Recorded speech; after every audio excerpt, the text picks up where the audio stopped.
Welcome to Dallas, the home of the killers. Welcome to Dallas, sharks and gorillas. The girls, they going harder than Welcome to Dallas, we lost some legends. Welcome to Dallas, what hood you reppin'. Hola, ¿cómo estás? Welcome back to a new episode of the Poofy Man podcast. Welcome back, and to all you new viewers, welcome here. We're going to jump right into it. So, it's been nearly impossible over the last 24 hours to ignore the media frenzy surrounding the Covid Czar, Dr. Anthony Fauci's, day of judgment finally upon us. I've been calling for this since day one. I just smelt it. I'm not even joking either. This is not a game. I'm being serious. I saw how much power they were consolidating into his two hands and said, good luck. Like, don't trust the fucking word this man says. And as it turns out, despite everybody raising their eyebrows at me, the kid was right again. When will y'all just learn to fucking believe what I'm saying? Okay? You don't need to fact check. You don't need to question me. Just follow the science. Okay? Exchange one tyrant for the other is essentially what I'm saying. But in all seriousness, so this all comes, of course, after Anthony Fauci was subpoenaed to appear before a Senate Judiciary Council hearing regarding COVID-19, its origins, and the investigation into Anthony Fauci's dealings, which has been ongoing but has now kind of come to a boil here over the last few days. So a couple days ago, one of the first days of this new set of appearances, he shows up, and the man is led by a team of half a dozen prominent criminal defense attorneys, okay? Despite the fact that he was given a presidential pardon when Biden left office, that post-dates back to 2014. What the fuck this man was doing in 2014 is still unknown, but might want to look into it. Anyways, as this hearing goes on, or before the hearing actually even starts, he stands up and he goes ahead and just lets everybody know ahead of time, just kind of a warning, before we get going. Essentially, in my own words, he said, I am not going to answer any questions at all. Not going to answer any questions, basically on the advice of my counsel, which is, of course, 6 guys sitting here yes, yeah, when they're little loose-fitted suits that lawyers wear. In fact, one of them even was kicked out before it started because he was so boisterous and was just unwilling to,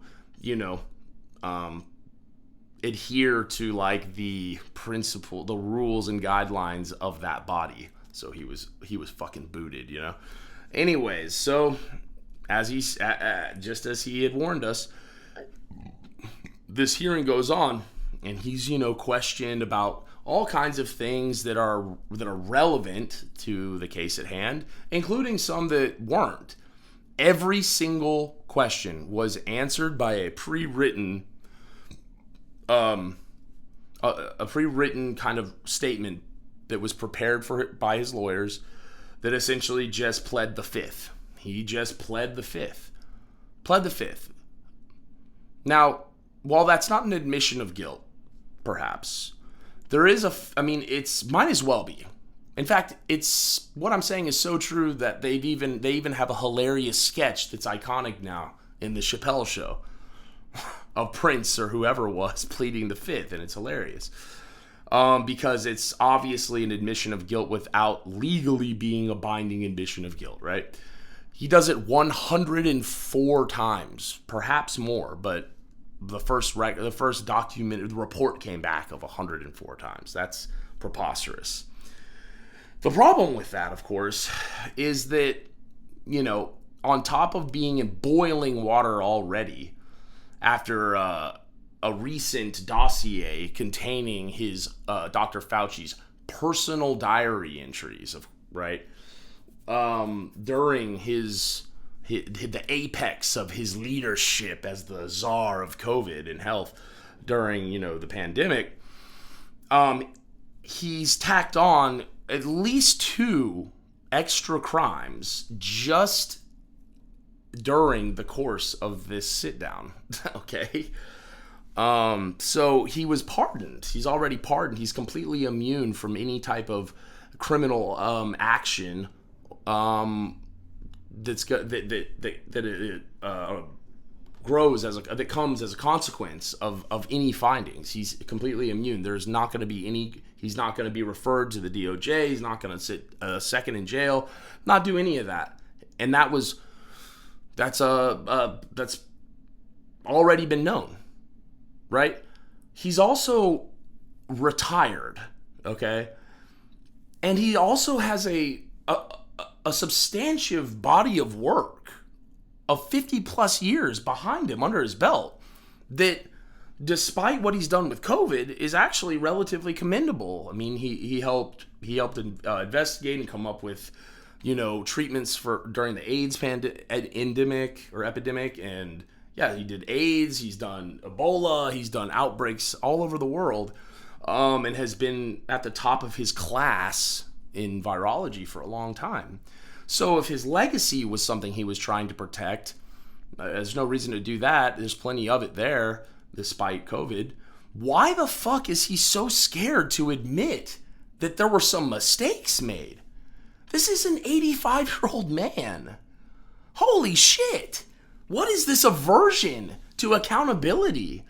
It's shocking, because the only saving grace when we're talking about salvaging whatever legacy is left, of course comes in the form of the one thing he has an aversion to, a deadly aversion to, which of course is the truth. The truth, okay? Watch this video and you'll see a little bit about what I'm talking about with the truth, okay?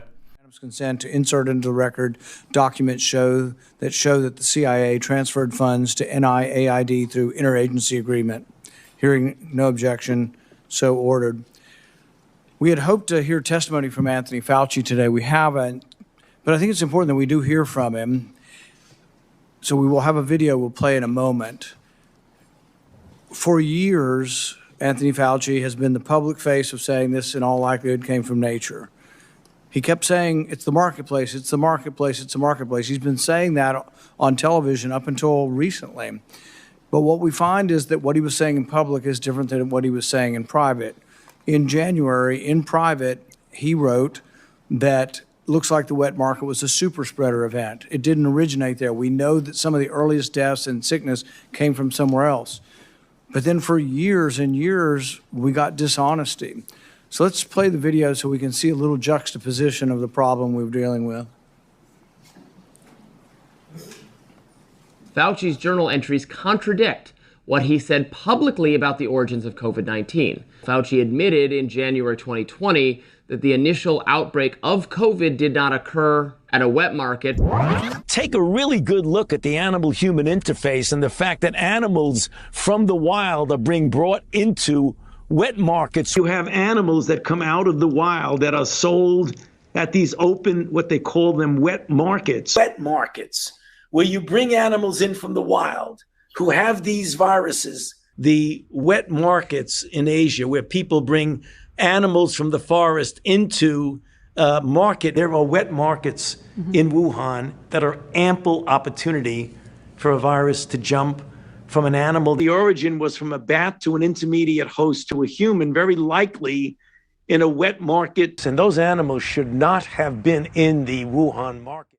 Okay, so as you can see, some of this is obviously material evidence against him. This is no lie. I waited to do this for a minute because at first, a couple weeks ago, I wanted to do this because I'm particularly passionate about it because he's affected my life to some degree, and maybe we'll get into that in the next episode.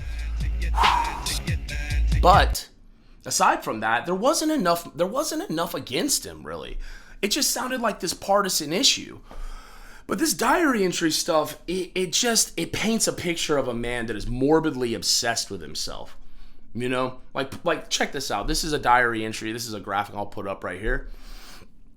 And you see, I mean, he's talking about, you know, how excited he is to be on the cover of magazines, and he's just preoccupied with the glitz and glam of his newfound position.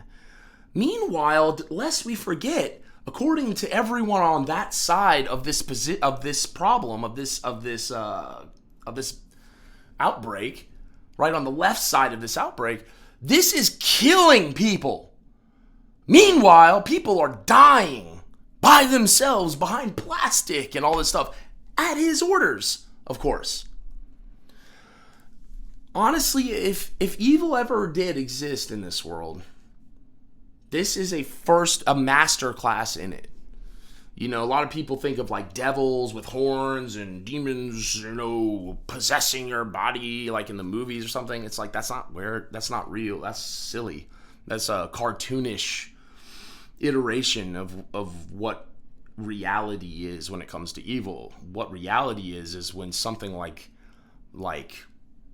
you know, personal lust for fame and fortune takes precedent over your duty as a human being to take care of your fellow brothers and sisters, I suppose.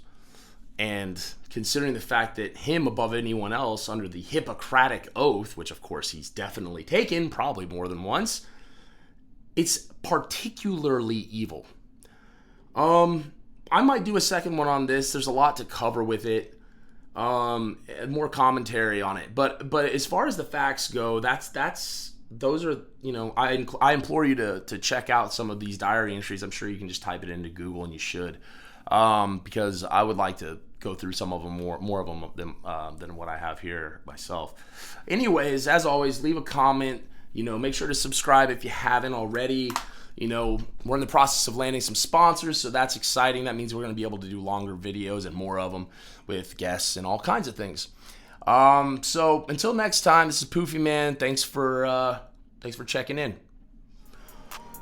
Welcome to Dallas, the home of the killers. Welcome to Dallas, sharks and gorillas. The girls, they going harder than. Welcome to Dallas, we love some legends. Welcome to Dallas, we're hood, you rep it, be careful.